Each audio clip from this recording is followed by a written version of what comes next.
Good morning, students. We are learning the chapter number 6, Chemical Kinetics.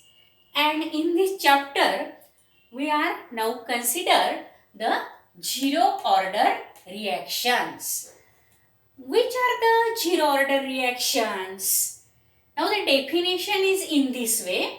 The reaction whose rate is independent, that is not depend on the reactant concentrations, is called as the zero order reaction. That means the rate is not depends on the concentration of any of the reactant.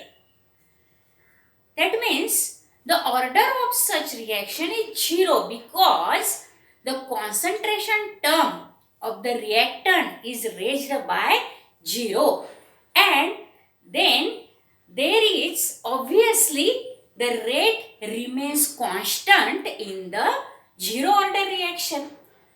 Now the reactions whose rate is independent on the concentrations of the reactants are called as the zero order reaction. The reaction whose rate is independent or not depend on the reactant concentration is called as the zero order reaction. For example, decomposition of ammonia gas on the platinum.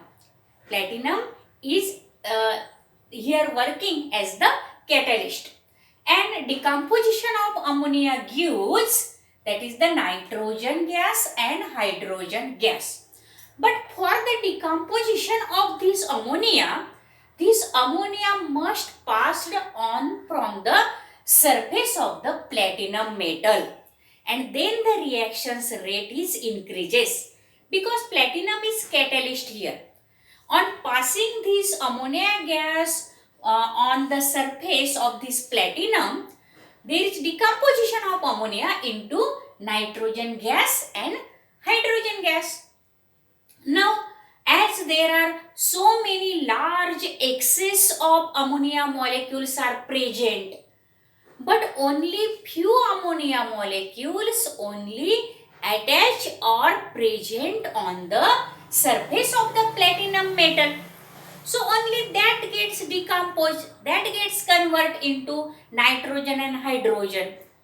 That means the concentration of ammonia does not gets matter here, and the decomposition of ammonia is independent on the concentration or pressure of the ammonia gas, because only that ammonia molecules get decomposed which present on the platinum surface, but there is so many large excess of ammonia molecule, so there is no matter of dependence of the rate on the concentration of ammonia.